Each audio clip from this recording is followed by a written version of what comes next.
Good morning, students of class 8. This is your book. ये आपकी पुस्तक है easy way English reader.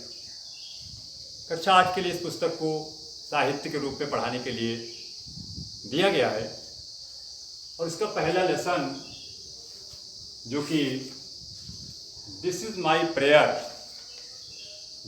Prayer, ये इसका पहला लेसन।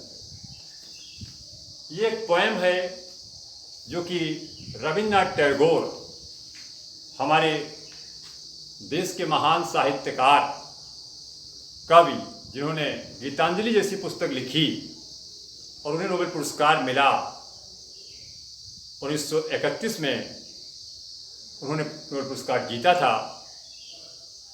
गीतांजलि पुस्तक के लिए उनके द्वारा कंपोज की गई, रची गई ये पोएम है। इसका भावार्थ, शब्दार्थ और पूरा अर्थ समझने के लिए सभी विद्यार्थियों को इससे संबंधित उन समस्त शब्दों के प्रोनाउंसिएशन, उनके हिंदी मीनिंग याद होना अति आवश्यक होता है।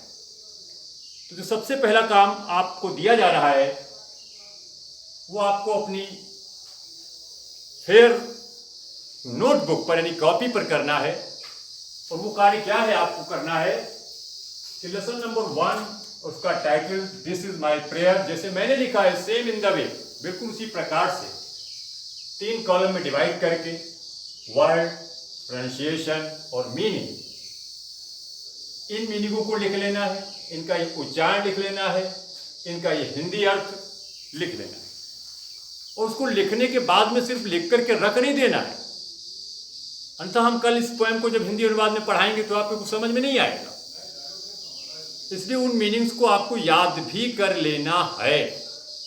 अर्थात इनका हिंदी अर्थ क्या है, जैसे कि दी है तो दी का हिंदी अर्थ क्या है, आप, और ये भगवान के लिए लगा हुआ है। ऐसे स्ट्राइक शब्द का अर्थ क्या है, प्रहार। पेवनूर शब्द का अर्थ क्या है, अभाव, निर्धनता, गरीबी।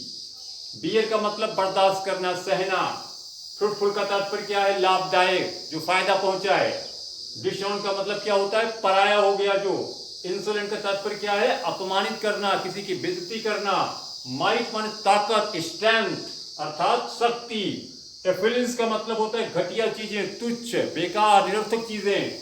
सरेंडर का तात्पर्य क्या होता है, समर्पण, यानी कि हथियार डाल लेना, आत्मसमर्पण कर देना। शारों का तात्पर्य होता है दुख और स्ट्रेंथ का मतलब होता है शक्ति। ये मीनिंग्स इस पोएम में आर एन टैगोर ने प्रयोग किए हैं। तो आपको क्या करना है कि अपनी नोटबुक पर ये पूरी लिस्ट अच्छी राइटिंग में तैयार कर लेनी है और बाकायदा आज की तारीख का क्लास वर्क डाल करके इसे कंप्लीट करके रखना है, क्योंकि ये फेयर वर्क है और इसको सीन किया जाएगा, इसको देखा जाएगा। तो पहला कार्य हम आपको आज बता रहे हैं। इस कविता के बारे में थोड़ा बता देती। इसका टाइटल जैसा कह रहा है, हालांकि हम लाइन बाई लाइन आज नहीं पढ़ाएंगे, पोएम को हम कल पढ़ाएंगे, लेकिन भावार्थ बता देते हैं कि this is my prayer. This का मतलब होता है ये, और इसका तात्पर्य है। माई का मतलब है मेरा और प्रेयर का मतलब है प्रार्थना। अर्थात यह मेरी प्रार्थना है। किससे प्रार्थना आप करते हैं, ईश्वर से प्रार्थना करते हैं। तो आर एन टैगोर, रविन्द्रनाथ टैगोर ईश्वर से प्रार्थना करते हैं और बच्चों को ये समझाने का प्रयास करते हैं कि हम सभी को भी ईश्वर से प्रार्थना करनी चाहिए। गॉड इज ऑमनीपोटेंट, ऑमनीसिएंट, अर्थात ईश्वर सर्वशक्तिशाली है, सर्वव्यापी है, सभी जगह विद्यमान है।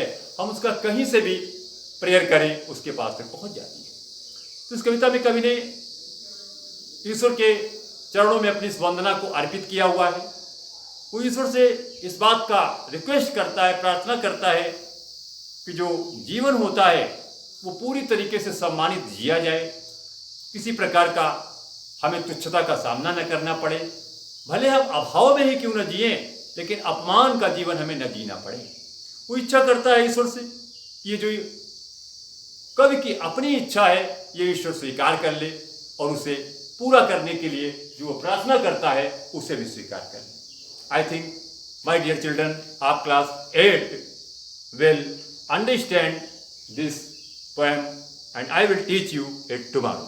Okay? Thanks. Best of luck.